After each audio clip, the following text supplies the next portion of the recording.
तो बाहुबली में क्या था, कटप्पा जो था दास एक प्रकार का था वो। तो जो भी राजा था वहाँ का, ठीक है, बाहुबली में जो भी राजा होता था वो क्या करता था, चाहे वो देसी ना हो चाहे वो बल्लाल दे हो, तो जो भी वहाँ का राजा था वो क्या करता था कि कटप्पा को आदेश देता था कि जाओ इसको मार दो, बाहुबली को मार दो, इसको मार दो। तो ऐसे ही दास प्रथा में क्या था, तो लोग बिना विरोध का काम करे थे उसका, चाहे वो गलत करे चाहे वो सही करे, उसका बात मानना बस है। तो दास प्रथा का यही बेसिकली इसका मतलब था। तो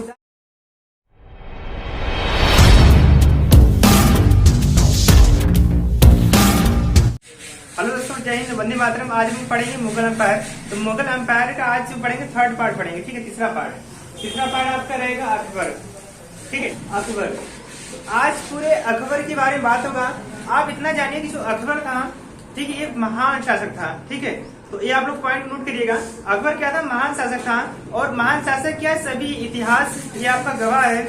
इतिहास क्या है, इतिहास गवाह है कि जितने भी महान शासक हुए उन्होंने क्या किया, अपना नाम को रोशन किया, ठीक है। तो आप ये भी जान लीजिए कि अकबर क्या था, इतिहास में क्या था, एक मिसाल था, एक कह लीजिए एक पावर था, एक मिसाइल मैन था।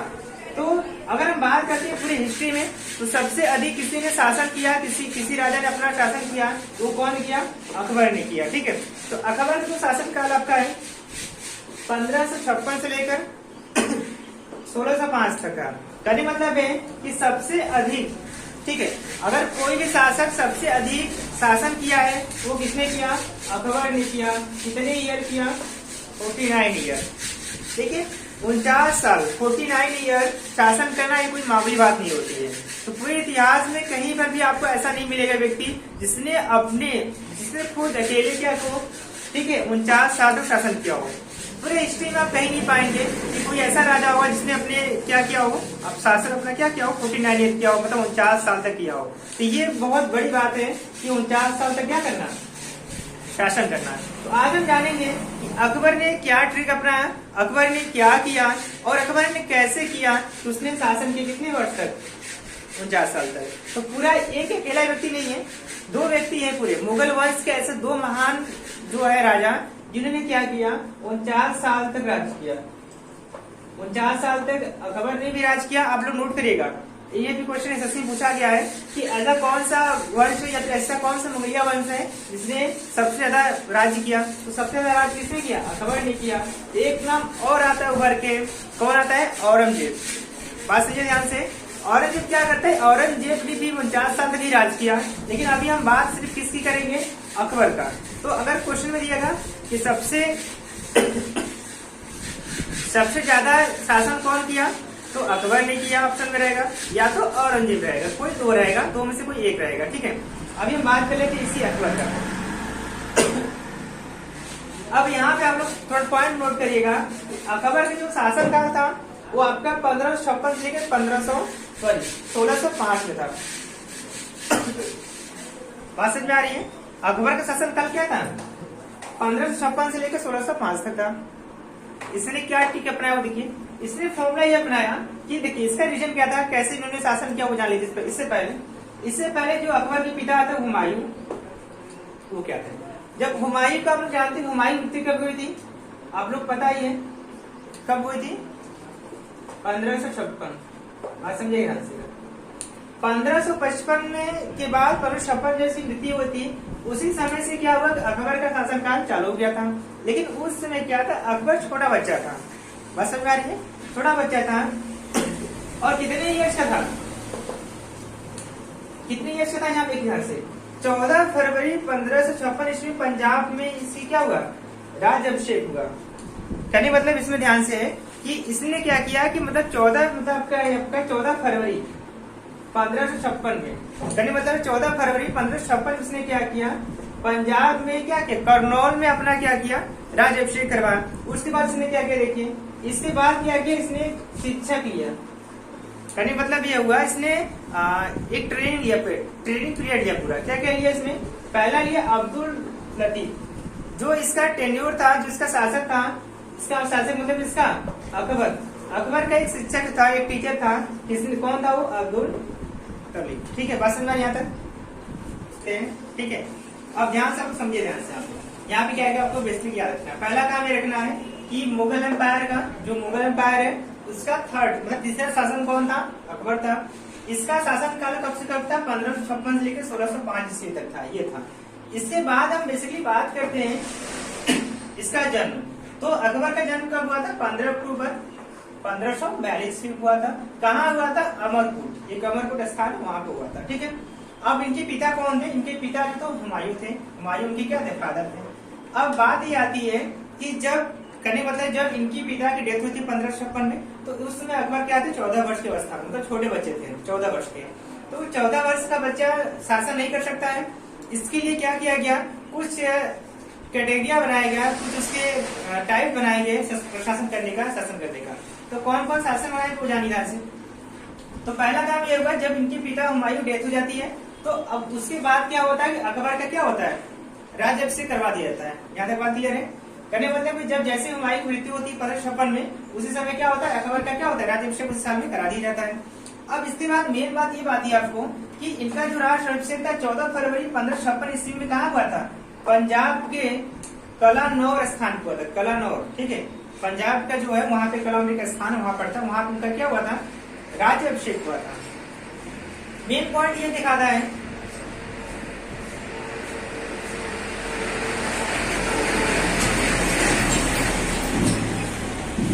अब आपको मेन पॉइंट क्या याद रखना है? मेन पॉइंट आपको ये याद रखना है कि जो इनके टीचर थे ये क्या थे? अब्दुल लतीफ थे। ये आपको याद रखिएगा, ये एग्जाम में पूछा है क्वेश्चन है कि अकबर के गुरु कौन थे? तो अब्दुल लतीफ थे। इसके बाद आता है बैरम खान। बैरम खान कौन था?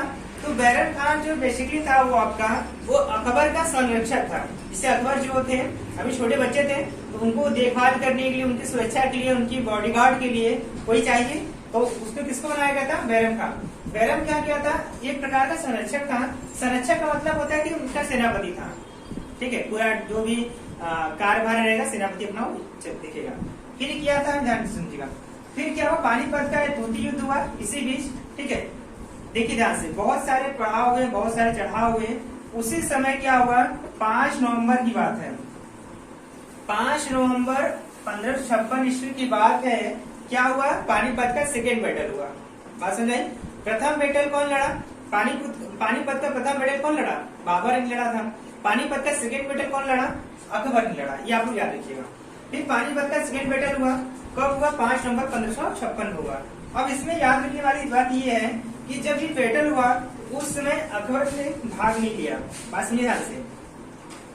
देखिए राजा कभी भी युद्ध में भाग नहीं लेता है। आप लोग समझते हैं कि राजा युद्ध में भाग लेता है, ऐसा कोई बात नहीं है। राजा कभी भी युद्ध में भाग नहीं लेता है, वो दिमाग से खेलता है, ठीक है, ठीक है। किसी भी युद्ध को तलवार से आप लोग नहीं जीत सकते हैं।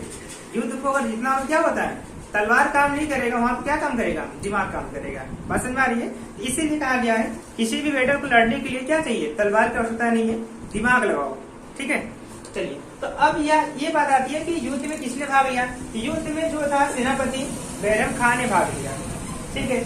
अब हम बात करते हैं कि जब पानीपत का सेकेंड बैटल हुआ उसमें क्या हुआ? अकबर विजयी हुए, जीत गए, ठीक है। अब बात करते हैं फिर इसके बाद हल्दी घाटी युद्ध हुआ। हल्दी घाटी युद्ध कहाँ हुआ? जो मेवाड़ के शासक थे कौन थे? महाराणा प्रताप। बात समझ आ रही है? तो मेवाड़ के जो शासक थे महाराणा प्रताप, उनके साथ युद्ध हुआ। किसका हुआ? अकबर के सेनापति मान सिंह। ये आप लोग ध्यान दीजिएगा। देखिए, जो अकबर के सेनापति था बैरम खान, वो 1556 से लेकर 1560 तक ही रहा। इसकी स्टोरी अलग है और कभी मैं टाइम मिलेगा तो मैं बढ़िया से एक्सप्लेन कर दूंगा इसकी कहानी क्या है बैरम खान। देखिए, बैरम खान की स्टोरी बहुत अच्छी है। देखिए एक्चुअली में होता क्या है कि 1556 से 1560 तक ये संरक्षक रहा। इसके पीछे क्या रहा जो वो बताता हूँ, सुन लीजिए ध्यान से। देखिए, जब होता क्या है कि जब एक जैसे मेला होता है, नहीं, एक मेला आयोजन होता है, मतलब मेला वाला लगता है, और बैरम खान वहाँ पे, ठीक है, मतलब पाराधारी देता रहता है, तो वहाँ पे जाता है, और उसी बीच में क्या होती है, भीड़ में बैरम खान की हत्या हो जाती है। बात समझ में आ रही है? तो जब बैरम खान की हत्या हो जाती है तब तो बैरम खान तो चला जाता है, मर जाता है। तो अब इसके लिए, तो अब उसके लिए अकबर का सेनापति किसी और को चुन लिया जाता है। तो अकबर का सेनापति किसको चुना जाता है? मां जिंदा थे तब तक तो संरक्षक थे, लेकिन क्या होता है जब मेले का आयोजन होता है उस समय क्या होता है कि बैरम खान की मृत्यु हो जाती है, ठीक है। और ये भी पूछता है कभी कभी कि बैरम खान की जो मृत्यु होती है कब होती है, तो ये भी जान लीजिए जब यात्रा जानते हैं आप लोग हैं, ठीक है, एक यात्रा बोलते जिसको है, ठीक है, किसको यात्रा बोलते हैं? तीर्थ यात्रा बोलते हैं। ठीक है, जब तीर्थ यात्रा निकलती है वही आपका 1900 तीर्थ यात्रा आपका निकलती कब है?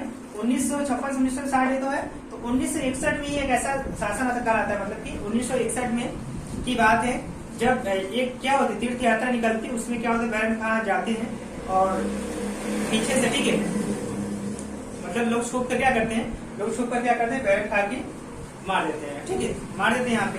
जब यहाँ पे मार देते हैं, बैरम खां का जो मतलब काल था वो खत्म हो गया। इसके बाद क्या हुआ, हल्दी घाटी जब युद्ध हुआ तो किसी और सेनापति की जरूरत हुआ, होता नहीं है कि जब सेनापति मर जाते हैं, फिर शिकार हो जाते हैं, चले जाते हैं, तो किसी और नए को बैठा दिया जाता है गद्दी पे। तो सेनापति किसको बनाएगा? मान सिंह को बनाएगा। ठीक है, अब मान सिंह को सेनापति बनाया गया। और जब हल्दी घाटी का युद्ध हुआ, बैटल हुआ, उस समय मेवाड़ के राजा जो थे महाराणा प्रताप, और उनके साथ कौन युद्ध किया? मान सिंह युद्ध किए। मान सिंह कौन थे? अकबर के सेनापति। अब हम बात कर लेते हैं, यहाँ तक आपको क्लियर है। तो ये कुछ नवरत्न जिसे कहा जाता है कि अकबर के दरबार में कुछ अजीब गरीब नवरत्न थे या कुछ महान नवरत्न थे। उस नवरत्न में से सबसे महान कौन थे? ये पूरे। ठीक है, बात यहाँ तक क्लियर है। चलिए, कहने मतलब कि महान प्रशासन जिसे आप कहते हैं कि सभी के सभा में कुछ ऐसे भी लोग होते हैं जो क्या होते हैं, सभा का मनोरंजन करते हैं, सभा का एक्टिविटी जो भी कार्यभार वो देखते हैं। तो ऐसे ही अकबर के भी कुछ नवरत्न है, मतलब 9 लोग थे, उन्हें नवरत्न के नाम से जाना जाता है। तो पहला आपका आता है नाम जब भी, तो अबुल फजल। तो आप कभी भी नाम सुनेंगे नवरत्न का, तो उसमें सबसे पहले किसका नाम आता है? अबुल फजल का नाम आता है। हालांकि ये नाम आपके पूरे इसमें लाइन दिए गए हैं। फिर आपका नाम आता है फैजी का, इसके बाद आपका नाम आता है तानसेन का, फिर इसके बाद नाम आता है बीरबल का, फिर आपका टोडरम का, फिर इसके बाद राजा मान सिंह का, फिर आपका अब्दुल रहीम खान खाना का, फिर फकीर जलाउद्दीन का और मुल्ला का। बात यहाँ तक क्लियर है? बोलिए, यहाँ तक क्लियर सबको है? यहाँ तक क्लियर है, कोई दिक्कत नहीं है। चलिए, तो पहला बात हम बात करते हैं तानसेन के बारे में। आप लोग जानते हैं कि तानसेन क्या थे? एक संगीतकार थे। ठीक है, इनके बारे में आप लोग बहुत सारी स्टोरी सुने होंगे। चलिए एक स्टोरी मैं भी सुना देता हूँ। देखिए, एक दिन की बात है जब तानसेन, ठीक है, जब हम जंगल में बैठ के अपनी कुटिया में, ठीक है,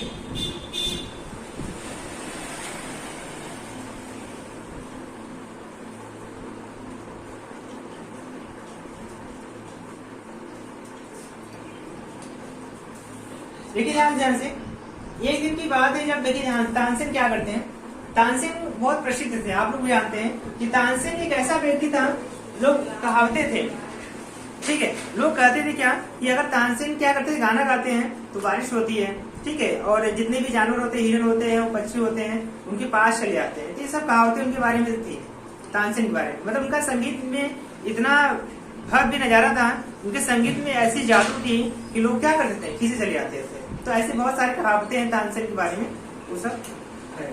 फिर इसके बाद आप इनका भी नाम जानते हैं, बीरबल का। ठीक है, तो अकबर के जीवन में बीरबल से बहुत सारे उम्मीदें थी, बहुत सारे अकबर में बीरबल से बहुत सारे वार्तालाप भी थे, तो बहुत सारी स्टोरी भी है। आप लोग देखे भी होंगे कि अकबर बीरबल की बहुत सारे कहानी भी आती है आजकल टीवी में, और बहुत सारी जगह आते हैं प्लेटफॉर्म पे, तो बहुत सारे मिलते हैं। तो अकबर भी और जो था वो बीरबल का एक प्रकार का क्या था, सलाहकार के रूप में कर लीजिए, ठीक है, एडवाइस के रूप में देता था। तो किसी बात को इजी वे में बताना, इजी वे में समझाना, उसकी बात करते हैं। और हम मेन बात कर लेते हैं, जो अकबर था पढ़ा लिखा नहीं था, ठीक है, ये भी प्लस पॉइंट आपको रहेगा कि अकबर पढ़ा लिखा न होने के कारण, ठीक है, तो ऐसा नहीं कर सकते कि पढ़ा लिखा नहीं था इसलिए महान शासक बना, पढ़ा लिखा था इसलिए महान शासक बन सकता था, तो ऐसा कोई बात नहीं है। पढ़ने लिखने से ऐसा बात नहीं होती, मतलब माइंड की सेटअप होती है उसकी। जैसा व्यक्ति होगा, जैसा वो कार्य करेगा, उस हिसाब से वो अपना कार्यभार संभालेगा, ठीक है। तो यहाँ पे पढ़ने लिखने से बात नहीं है। अकबर नहीं पढ़ा लिखा था, फिर भी इसने अपने शासनकाल को बहुत अच्छे तरह से चलाया। आप कह सकते हैं कि जितने पूरे हिस्ट्री में अगर देखा जाए तो जितने अच्छे ढंग से, जितने बढ़िया ढंग से इसने अपने शासनकाल को पूरे 49 ईयर, मतलब पूरे 49 साल को अपने कैरियर में इतना अच्छे से चलाया कि बाकी तारीफ की बात है। बात कर लेते हैं, आप लोग यहाँ ध्यान समझे, ध्यान से। अकबर का जो भी मतलब कार्यकाल था, आप जानते भी हैं कि अकबर क्या था कि उतना भी मतलब प्रशासन जो था, शासन था, अच्छा व्यवस्था था वहाँ पर, ठीक है, वहां तक क्या था, सब चीज सही था। और देखिए ध्यान से, अकबर ने कब आकर अपना कार्य किया, कहीं मतलब देखिए ध्यान से, जब अकबर छोटा था 14 वर्ष की अवस्था में, कब 1556 में, जब उनके पिता की मृत्यु हुई थी। अब हम बात यहाँ समझने लायक है कि जब कोई बालक 14 वर्ष की अवस्था में होता है, ठीक है, तब वो प्रशासन की शासन नहीं कर सकता। इसलिए क्या हुआ, देखो, इसलिए क्या हुआ बेसिकली वहां पर बात हुई कि लोग क्या करने लगे, मतलब कि एकजुट हो गए। कहने मतलब है उनकी जो पत्नी थी, मतलब उनकी जो मतलब कि जो भी मतलब उनकी माता जी थी, जो उनकी चाची थी, तो ऐसे लोग क्या करते मिल बांट के प्रशासन चलाने लगे।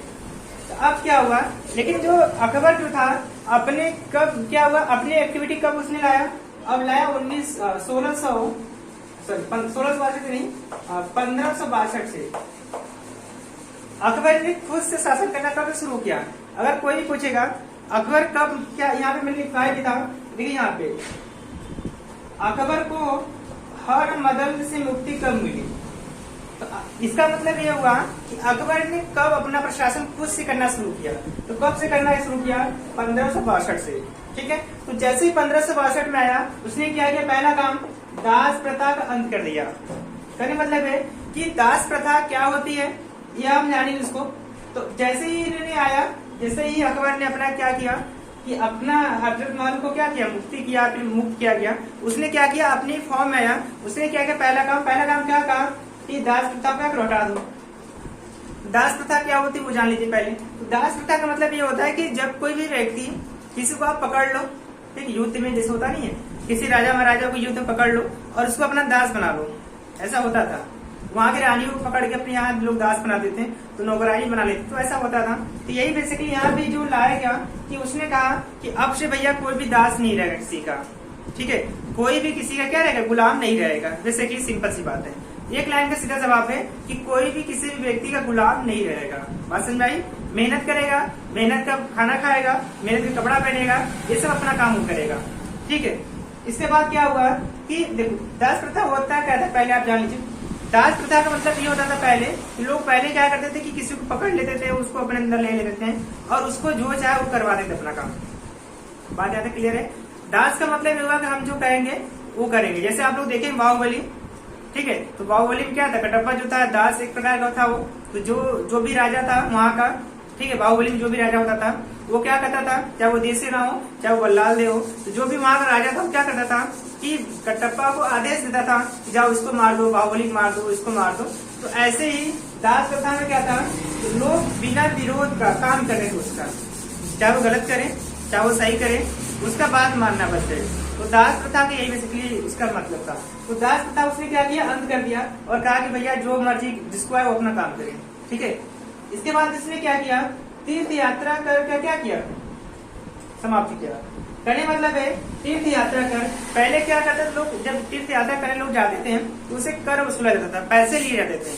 तो उसने क्या किया, अकबर ने कहा कि भैया आज से या अब से, कब से, 1563 से इसने कहा कि 1563 से भैया कोई भी तीर्थ यात्रा कर पे कोई भी चंदा, कोई भी टैक्स, कोई भी ये कुछ नहीं लगेगा। इसने मुक्त कर दिया, फ्री कर दिया। बस में यहाँ से आता कहने मतलब है इसने क्या किया कि तीर्थ के नाम पे जो भी टैक्स लेते थे राजा वहाँ के, उसने कहा कि भैया आज से हम नहीं लेंगे टैक्स वगैरह वगैरह, आप लोग फ्री है, ठीक है। फिर इसके बाद क्या हुआ, पहला हुआ जजिया कर की समाप्ति, इसको ध्यान समझेगा। फिर इसने क्या किया, एक फैसला बहुत बड़ा इसने और लिया, कहा कि भैया आज के बाद जजिया कर कोई नहीं देगा। कब, 1563 में इसने कहा कि आज के बाद 1563 में इसने ऐलान किया कि आज से कोई भी जजिया कर नहीं वसूला जाएगा। देखिए जजिया कर होता क्या है, जजिया कर का मतलब ये होता है जिससे कोई भी ठेकेदार होता है, ठीक है, कोई भी ठेकेदार होता है, उसके पास कितनी जमीन है, कितना वो अनाज उगा रहा है, कितना उसके पास पैसा है, तो वो सब क्या लेते, उस पर लोग टैक्स वगैरह लेते थे, ठीक है, टैक्स लेते थे बहुत सारे, तो चाहे हो चाहे ना हो उस पर टैक्स लेते थे लोग। तो यही इसने कहा कि आज के बाद जजिया कर कोई नहीं लगाएगा, ठीक है, जिसके पास जितना होगा टैक्स, जिसके पास जो आएगा वो अपना वो देगा, ठीक है। इसने कहा कि आज से हम क्या करते हैं कि आपके ऊपर से जजिया कर भी क्या करते हैं, आपको समाप्ति करते हैं, आपके ऊपर कोई प्रेशर नहीं देगा। फिर इसके बाद बात करते हैं फतेहपुर सिक्की की स्थापना। बात समझे ध्यान से। इसने क्या किया कि 1571 इसने क्या किया कि जो भी फतेहपुर जो सिक्की था वहाँ पे उसने क्या किया, इबाद खाने की स्थापना किया, वहाँ पे लोगों को रहने के लिए, इबाद खाने के लिए स्थापना कब किया, 1571 में किया। अब यहाँ ध्यान समझिएगा, इबाद खाने में सभी धर्मों के लोगों के लिए प्रवेश। बात समझिए ध्यान से। पहले क्या था, पहले इसने सिर्फ मुसलमानों के लिए ही खोला था, लेकिन जब क्या हुआ लेकिन जब 1900 हम बात करते हैं कि 1577 में, कुछ दिन बाद, जैसे यहाँ पे 71 में क्या किया, इबादत खाने में स्थापना किया था बस, फिर इसने क्या किया 1577 में क्या किया, सभी के लिए खोल दिया। पहले क्या था कि 71 में जब बात हुआ था तो लोग बस मुस्लिमों के लिए जाते थे वहाँ पे, लेकिन क्या हुआ कि उसने कहा 78 में कि अब क्या है कि इबादत खाने के लिए सभी धर्मों के लिए ओपन है, सभी धर्म के लोग, सभी जो मजहब के लोग हैं, सभी धर्म के लोग, सभी समुदाय के लोग सभी जा सकते उसमें।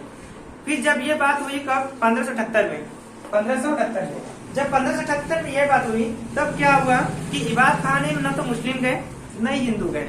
बात क्लियर ध्यान रखें, कहने मतलब जब तक यहाँ तक अलाउ था, जब सभी धर्मों के लिए ओपन कर दिया गया तो वहाँ पे इबादत खाने में न तो मुस्लिम गए और न ही हिंदू गए, वो बंदी हो गया। ठीक है, यहाँ तक आप क्लियर है, कमेंट करिए यहाँ तक सब क्लियर है। इसके बाद क्या है, दीन इलाही की स्थापना कब किया, 1582 में। 1582 में क्या किया, दीन इलाही की स्थापना किया। इसके बाद नेक्स्ट ईयर, जैसे ही 1 साल बाद, ठीक है, इलाही संबत की स्थापना। इलाही संबत, ठीक है, जिसे हम लोग का सन होता है, ऐसे संबत उसमें होता है। उन्होंने क्या किया, इलाही संबत की क्या किया, स्थापना किया। कब किया, 1553। फिर एक बात आती है, फिर एक बात और यहाँ ये भी ध्यान देने की बात है, राजधानी लाहौर की स्थापना या स्थानांतरण। इसने क्या किया अपने कि राजधानी जो थी, ठीक है, इसने क्या किया, इसको ध्यान समझेंगे हम लोग।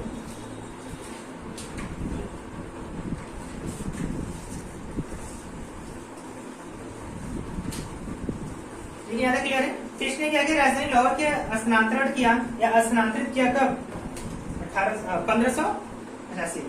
अब इसके बाद मेन बात आपको यहाँ देख लेते हैं, कुछ महत्वपूर्ण जिन्होंने जो प्रदेश है जो इन्होंने जीता है, कुछ उसकी हम बात कर लेते हैं। ठीक है, यहाँ पे सब नहीं है, कुछ बेसिक चीजें यहाँ पे। जैसे पहला है मालवा, जो एक जिला है मालवा, उसने वहां के राजा कौन थे, बहादुर, बाज बहादुर। क्या नाम है, बाज बहादुर। कब इन्होंने जीता था, 1561 में जीता था। इसके बाद था एक चुनार, चुनार आप लोग जानते हैं, चुनार में इन्होंने क्या था, किसका सेना था, अफगानों का। चुनार में किसका सेना था, अफगानों का सेना था, और उन्होंने कब जीता, 1565 में। फिर इसके बाद है मेवाड़, फिर इन्होंने मेवाड़ को कब जीता, मेवाड़ को इन्होंने जीता था 1568 में। वहां का राजा उसमें कौन था, उदय सिंह। बात क्लियर यहाँ तक है। इसके बाद हम लेते हैं गुजरात, गुजरात इन्होंने कब जीता था, 1571। बात समझिए ध्यान से, आता 1571 आपका है, ये आपका गुजरात इन्होंने जीता था। फिर इसके बाद काबुल की बात कर लेते हैं, काबुल को इन्होंने जीता था कब, 1581 ईस्वी में। वहां पे उस समय राजा कौन थे, आपके कौन थे, हकीम मिर्जा थे। फिर इन्होंने सिंध को कब जीता, इन्होंने सिंध को जीता था 1593 ईस्वी में। बात समझ में यहाँ तक। और वहां का राजा वहां से कौन था, तो जानी बेग था। ठीक है, तो इतने क्वेश्चन यहाँ से बने जाते हैं। और यहाँ तक फाइनली बात कर लेते हैं हम लोग, ठीक है, कि अकबर की डेथ कैसे हुई थी उसकी हम बात कर लेते हैं। तो ये भी ध्यान दीजिएगा कि पूरे मुगल वंश का जो भी लैंग्वेज था, लेकिन ये एग्जाम में पूछता है कि मुगल वंश के जो लैंग्वेज थे वो कौन थे, फारसी थे। आप लोग इसको याद रखिएगा, मुगल वंश का लैंग्वेज क्या था, फारसी था।